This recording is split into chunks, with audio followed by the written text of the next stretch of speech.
If you're tired of spending time in the gym and not seeing results, then do the opposite of everything that I'm going to mention in this video. In my journey, I've made all of the mistakes that I'm going to mention in this video. And if you don't make those mistakes, you're going to make gains way faster and way more efficient. You're not going to have to spend as much time in the gym. Mistake number one, you're not keeping track of training. How in the world do you plan to definitively measure your progress? You're going to end up just training by feel, and that is not a good path to go down. Mistake number two, you're doing too much. Only train as much as you need to in order to grow. Unless you're doing it because you just love training, I guess that's fair. But this video is about effectiveness and making as much gains in as little time as possible.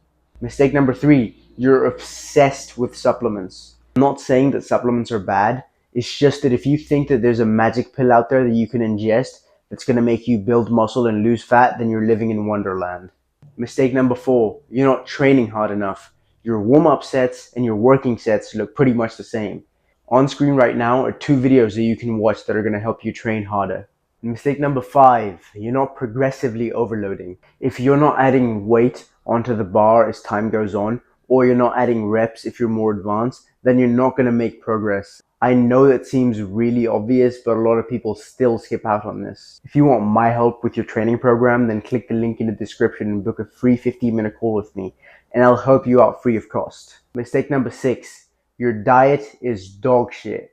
If your diet doesn't align with your goals, then you're not going to make progress. But I don't know why I even have to say this. It's pretty obvious, but it's crazy that I know that pretty much most people that are going to watch this are going to be making this mistake. Mistake number seven, your sleep is terrible. I don't know about you guys, but if I sleep 9 hours a night, I feel like I can take over the world. So I don't understand why most people, including me in the past, have decided to sleep less and perform suboptimally both physically and mentally. If you improve your sleep, pretty much everything in your life is going to get better, including training. Mistake number eight, you switch programs every other week. Now, there's nothing wrong with trying new things, but if you never stick to something and see how it plays out, then you'll just never get the results. Mistake number nine, you avoid compound lifts. Look, I completely understand compound lifts are difficult or taxing, but if you're avoiding them, chances are you're leaving loads of gains on the table.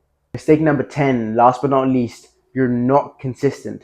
There's so many people that I know personally that train suboptimally, but they've just trained suboptimally for so many years on end that it's just added up and they've become huge. But if you're the type of guy who trains optimally once a week, then, you're not really going to see any substantial progress.